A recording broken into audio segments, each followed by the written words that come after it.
하신 아버지 하나님, 새날을 열어주셔서 감사를 드립니다. 그리고 하루의 첫 시간을 하나님께 나와 말씀 듣고 기도하게 하시니 감사합니다.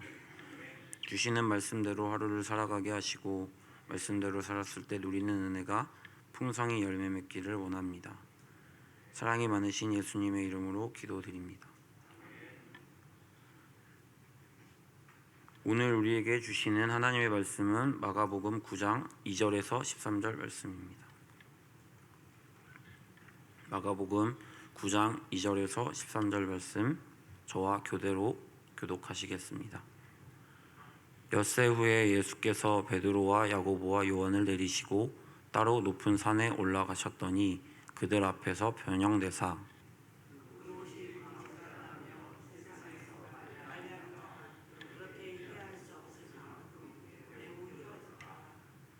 이에 엘리야가 모세와 함께 그들에게 나타나 예수와 더불어 말하거늘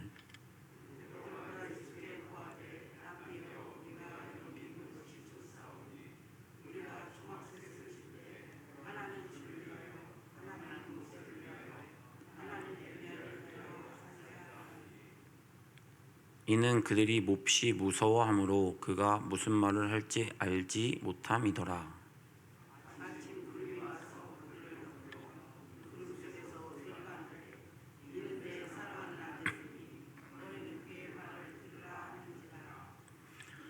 문득 둘러보니 아무도 보이지 아니하고 오직 예수와 자기들 뿐이었더라.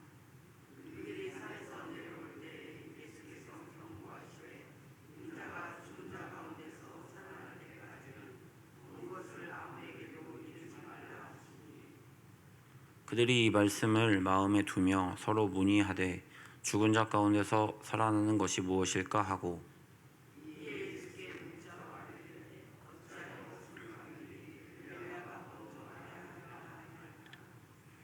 이르시되 엘리야가 과연 먼저 와서 모든 것을 회복하거니와 어찌 인자에 대하여 기록하기를 많은 고난을 받고 멸시를 당하리라 하였느냐.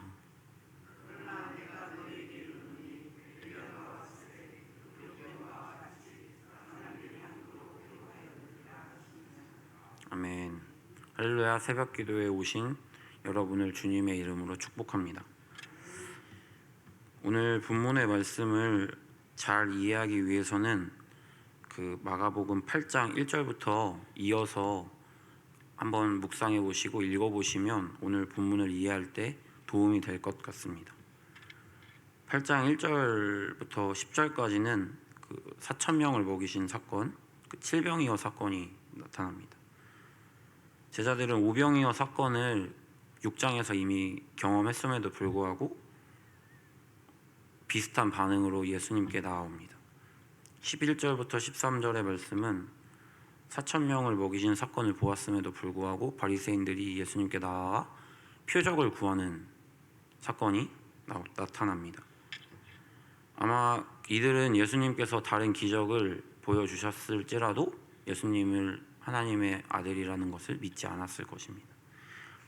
14절부터 21절은 예수님께서 떡을 설명하시면서 세상의 떡에 집중하지 말고 생명의 떡이신 예수님께 집중하라는 말씀을 말씀하십니다.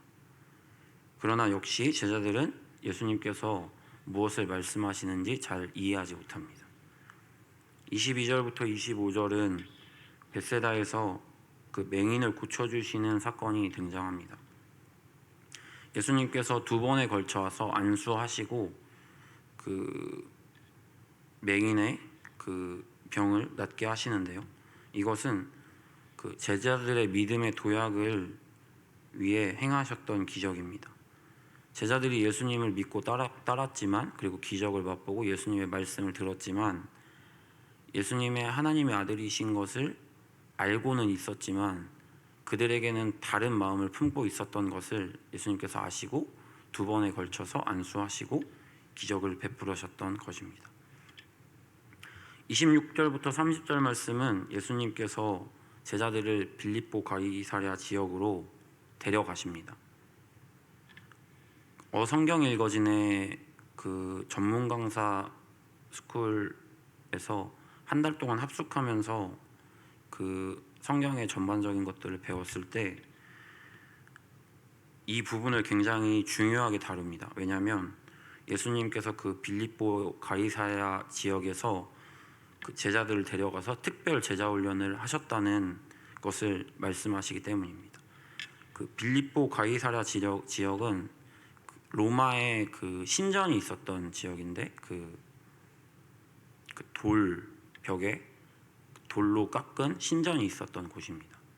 그 우상의 본거지에서 예수님께서 제자들에게 사람들은 예수님 자신을 누구냐고 부르냐고 물어보셨고 너희는 나를 누구냐고 물어보셨습니다. 그러면서 예수님께서 자신에 대해서 설명하시고, 그러니까 그리스도론에 대해서 설명하시고 또 교회론에 대해서 설명하시고 종말론에 대해서 설명하시는 장면이 여기 이 부분에 등장합니다. 31절부터 33절 말씀은 예수님께서 자신이 고난을 받으시고 죽으실 것을 그리고 다시 살아나실 것을 제자들에게 가르치십니다. 그런데 베드로가 예수님을 붙들고 그 죽으실 것에 대해서, 고난 받으실 것에 대해서 항변합니다. 그렇게 하지 말라고. 예수님께서 베드로에게 사단아 내 뒤로 물러가라 말씀하시고 하나님의 일은 생각하지 않고 사람의 일을 생각한다고 책망하십니다.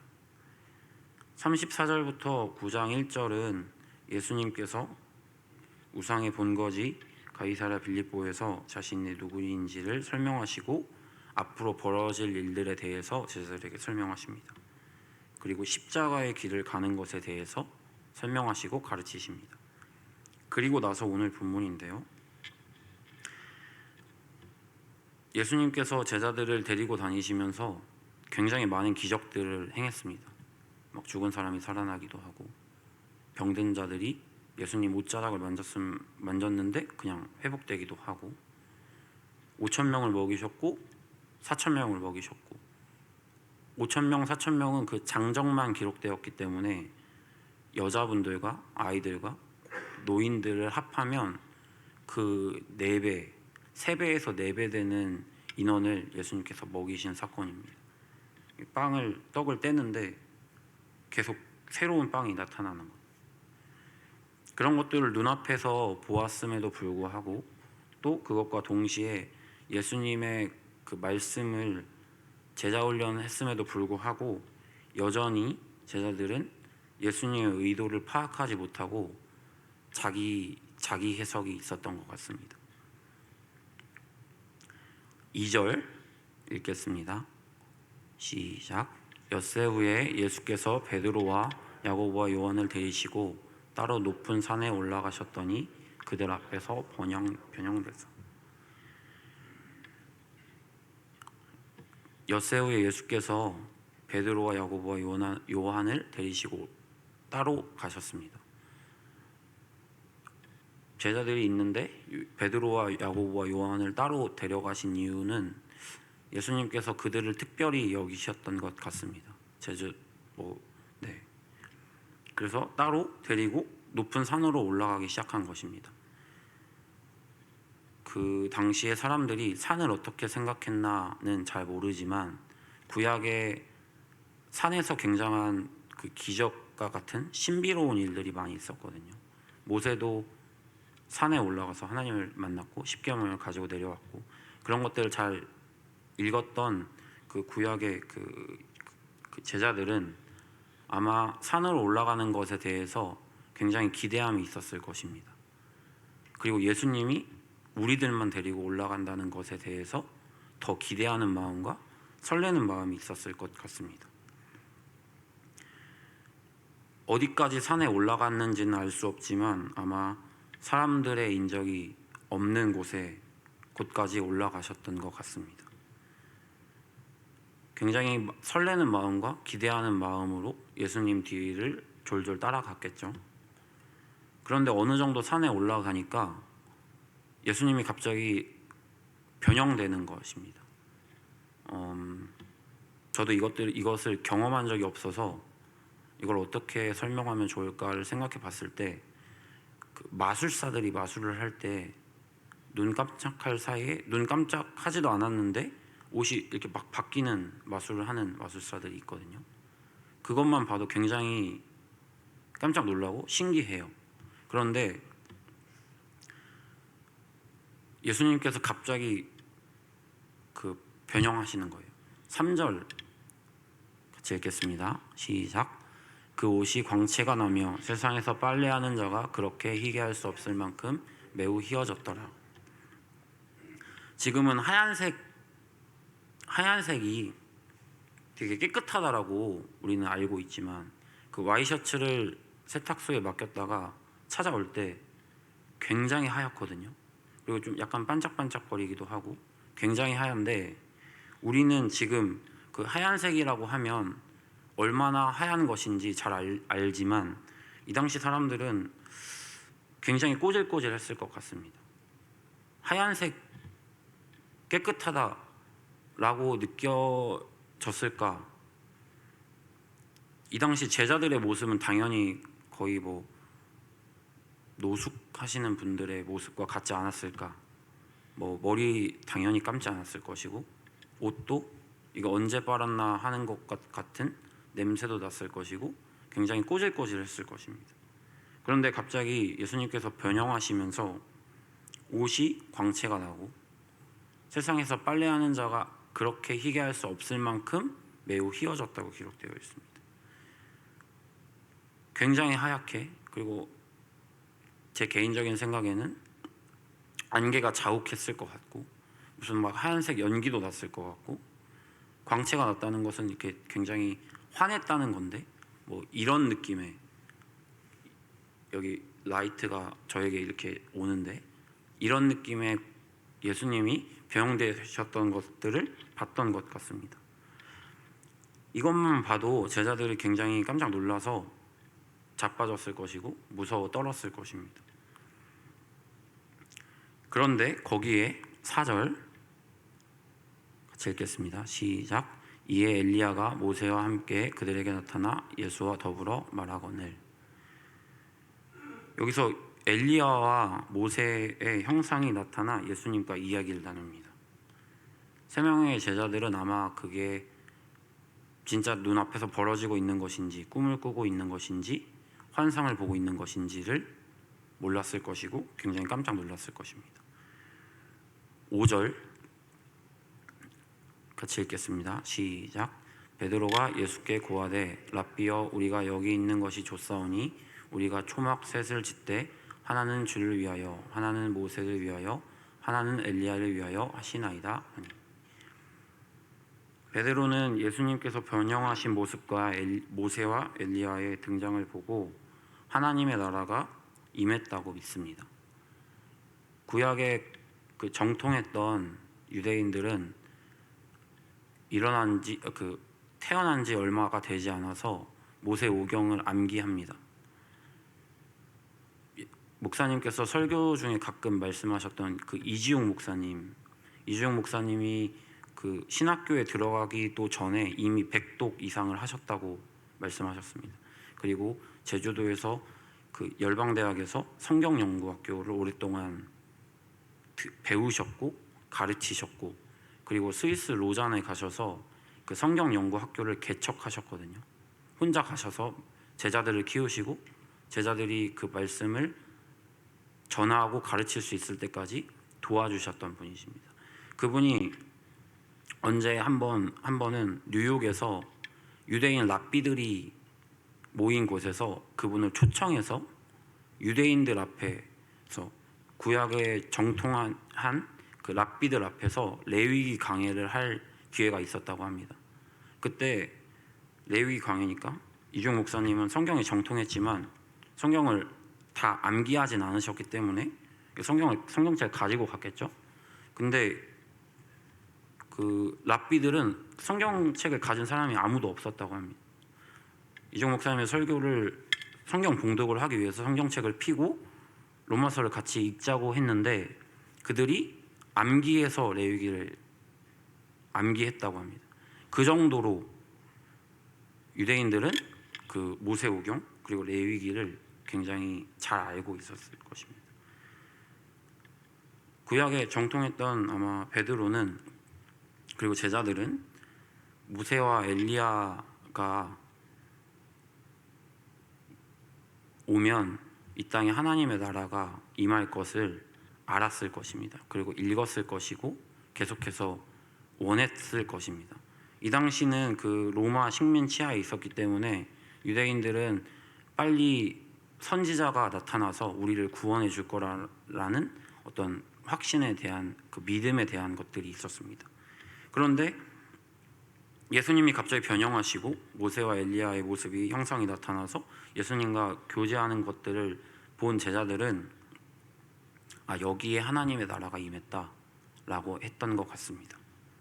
그래서 여기 있는 것이 좋사오니 초막셋을 짓고 여기 있자고 얘기하는 것입니다. 여기 있는 것이 좋을 때가 있습니다.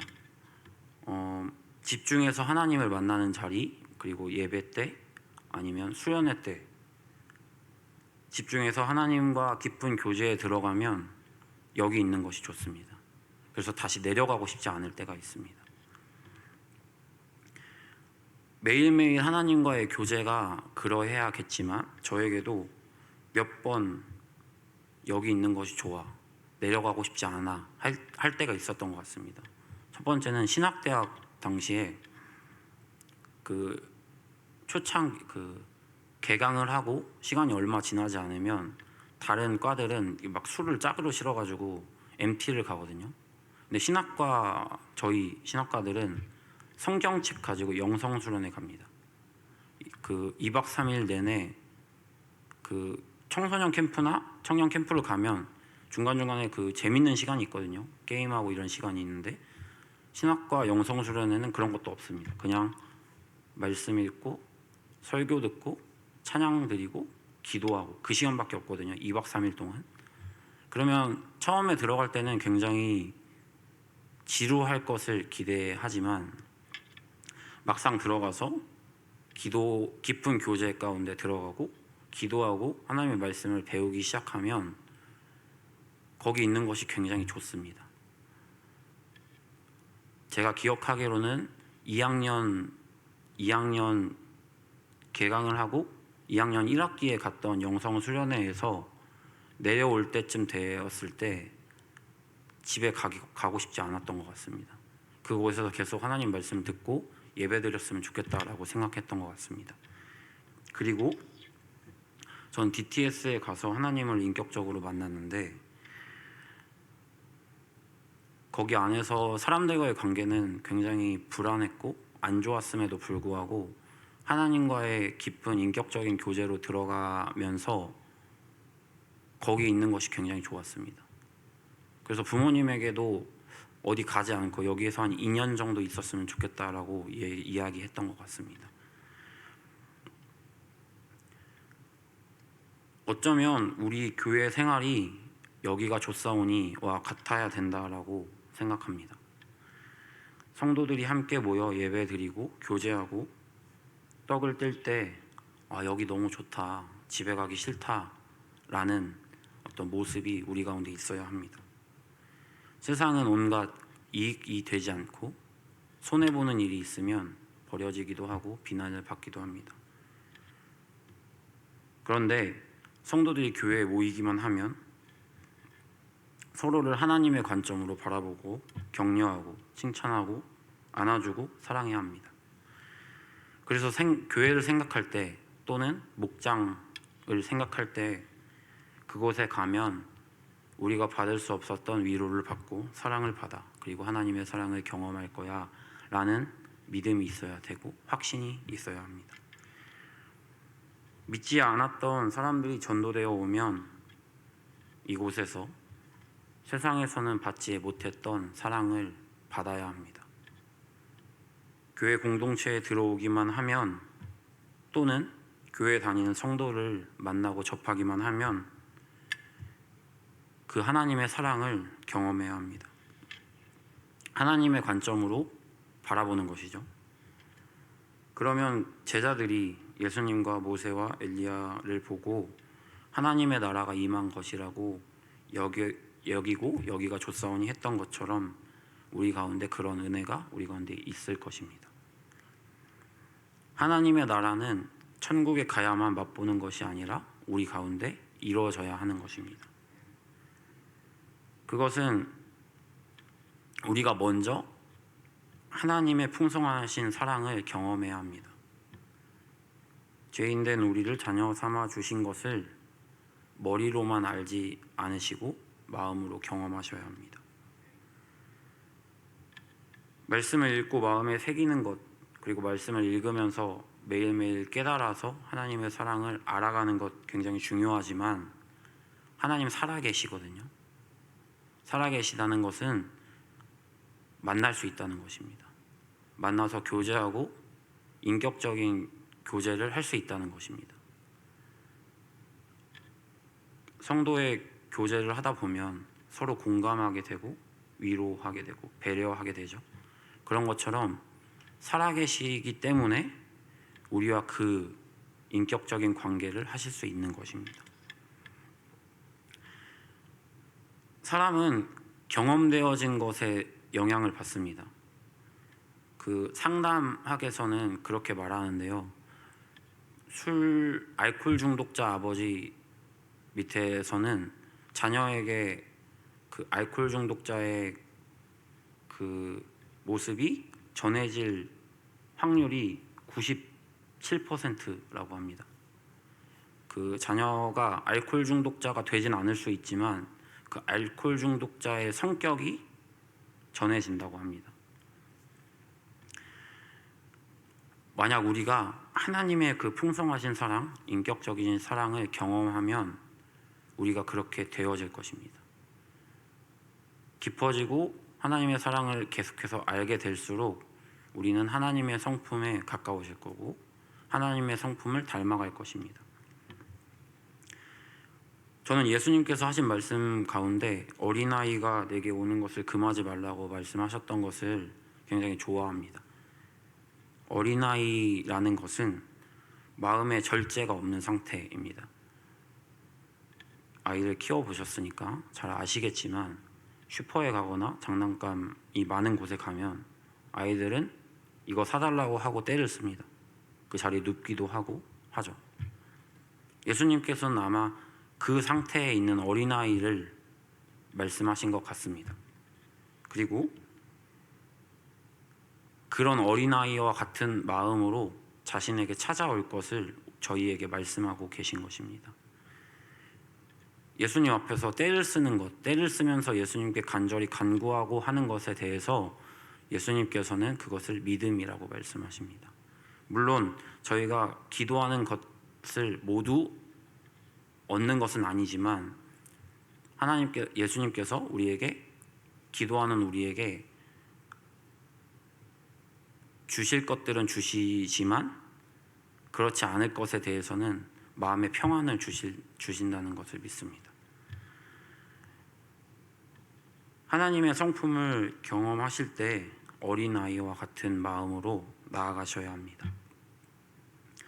저는 굉장히 집요한 면이 있는데요. 어떤 제 머리 가운데 이해되지 않는 것이 있으면 그것을 끝까지 그게 해결될 때까지 그것만 생각합니다. 하나님께 어떤 그 마음이 해결되지 않으면 6개월이고 1년이고 그것만 붙잡고 기도했던 것 같습니다. 그 어떤 사람의 인정 욕구를 받고 싶을 때는 그 인정 욕구 받는 것에 대해서 인정 욕구에 대해서 하나님께 6개월을 다뤘던 것 같습니다.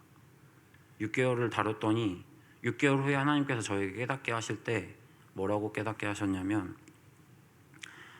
제가 이제 저의 인정을 부모님께 받기를 원했거든요. 그래서 부모님께 계속 도전했어요. 계속 나아갔고 계속 관계를 위해서 도전했는데 이게 5년 이상을 했는데 이게 받아들여지지 않고 여전히 똑같고 여전히 어려움이 있었습니다. 그래서 번아웃이 왔고 그럼 이걸 어디서 받지? 하는 의문이 생겨서 그거를 붙잡고 하나님께 기도할 때 6개월 후에 하나님께서 우리 부모는 유한한 존재라는 것을 깨닫게 해주셨습니다. 그리고 하나님은 무한한 존재라는 것을 깨닫게 해주셨습니다.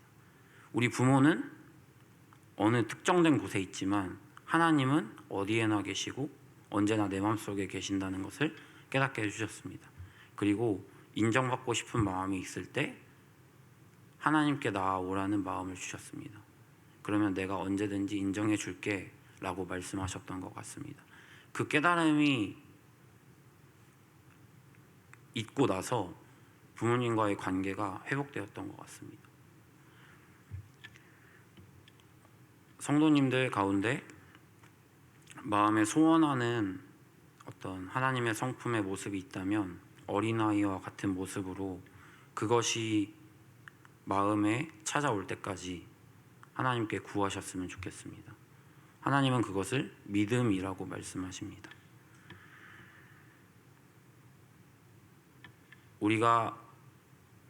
여기가 우리 교회가 목장 식구들이 모인 곳이 교회 성도들이 모인 공동체가 여기가 좋사오니가 되려면 우리가 먼저 하나님의 여호와의 선하심을 맛보아 알아야 합니다. 여기 다들 맛집을 좋아하실 것 같은데요. 식당에 갈 때 물론 식당의 분위기, 어떤 종업원의 친절도 때문에도 식당에 가기도 하지만 대부분 맛있어야 갑니다. 교회에서의 성경 안에서의 맛은 하나님의 사랑입니다. 여기 계신 분들은 어떻게 보면 교회의 굉장한 단골이라고 여겨지는데요. 하나님의 사랑의 맛을 맛보아 알고 단골이 되셨으면 좋겠습니다. 그렇게 되면 우리가 그 사랑을 전할 수 있는 것 같습니다. 나의 것을 내어주면 언젠간 지치게 되거든요. 근데 나의 것이 아닌 하나님의 것으로 내어드리면 지치지 않습니다. 하나님 계속해서 부어주시거든요. 흘러 넘치는 것만으로도 사역할 수 있습니다. 그래서 매일매일 그 여호와의 선하심을 맛보아 알게 되는 귀한 성도님들 될 수 있도록 축복합니다. 6절 같이 읽겠습니다. 시작. 이는 그들이 몹시 무서워함으로 그가 무슨 말을 할지 알지 못함이더라. 제자들은 예수님의 모습을 보고 당황하고 무서워했습니다. 그래서 아마 무슨 말을 했는지 알지 못했을 것입니다. 술에 취하면 참았던 마음들이 분출되고 표현되는데요. 아마 제자들 베드로가 몹시 당황해서 내뱉었던 말이 아마 그의 본심이었을 것입니다. 여기가 좋사오니. 그런데 여기가 좋사오니는 우리의 마음이고 하나님은 그렇게 생각하지 않으시고 예수님은 그렇게 생각하지 않으십니다. 우리가 부르신 곳에서 하나님의 영광을 돌리기를 원하십니다.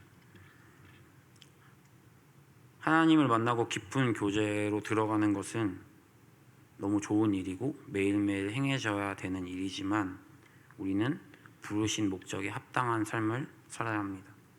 그래서 부르신 자리로 가야 하는 거죠. 그곳에서 우리가 만난 하나님을 우리의 삶으로 전하면서 믿지 않는 사람들이 우리를 통해 하나님 저런 분이시구나, 하나님 사랑이 있으신 분이시구나, 하나님께 나아가면 위로를 받는구나를 경험해야 합니다. 그래서 믿지 않는 사람들로 하여금 하나님이 우리를 통해 칭찬받으시게 되는 것입니다. 여기 나오신 성도님들, 그리고 우리 교회에 나온 성도님들, 그리고 하나님을 믿는 세상의 모든 사람들이 여호와 하나님의 선하심을 먼저 맛보아 알았으면 좋겠습니다. 그렇게 되시기를 축복합니다. 그래서 우리의 모습으로 하여금 믿지 않는 자들이 하나님의 사랑을 간접적으로 느끼어 하나님께 돌아오고 하나님을 찾게 되기를 소망합니다. 오늘 하루 동안 많은 사람들을 만나실 텐데 그 분들에게 여러분이 만났던 하나님의 사랑을 전해주셨으면 좋겠습니다. 여러분의 말, 여러분의 눈빛, 여러분의 태도, 여러분의 반응을 통해서 그들이 하나님을 경험할 것입니다. 그리고 여러분을 통해서 하나님을 찾게 되는 은혜가 우리 가운데 있기 원합니다. 기도드리겠습니다. 사랑과 은혜가 풍성하신 하나님 아버지, 하루의 첫 시간을 하나님께 올려드립니다. 겸손한 마음으로 하나님께 나아가는 성도들을 신실하게 인도하시는 하나님을 기대합니다. 여기가 좋사오니 여호와의 선하심을 맛보아 아는 성도들 되게 하옵소서. 그래서 우리가 만나는 모든 사람들이 우리를 통해 하나님의 사랑을 맛보기 원합니다. 성도들이 모인 공동체에 또는 교회로 나오는 모든 사람들이 여기가 좋사오니 고백하게 하옵소서. 우리 교회들이 먼저 그렇게 되기를 소망합니다. 교회 나오면 사랑을 경험하고 회복되고 위로받게 하옵소서. 그래서 함께 모여 예배를 드리고 세상에 나아갈 때 회복되어 기쁨이 넘치는 마음으로 세상을 섬기러 나아가게 하옵소서.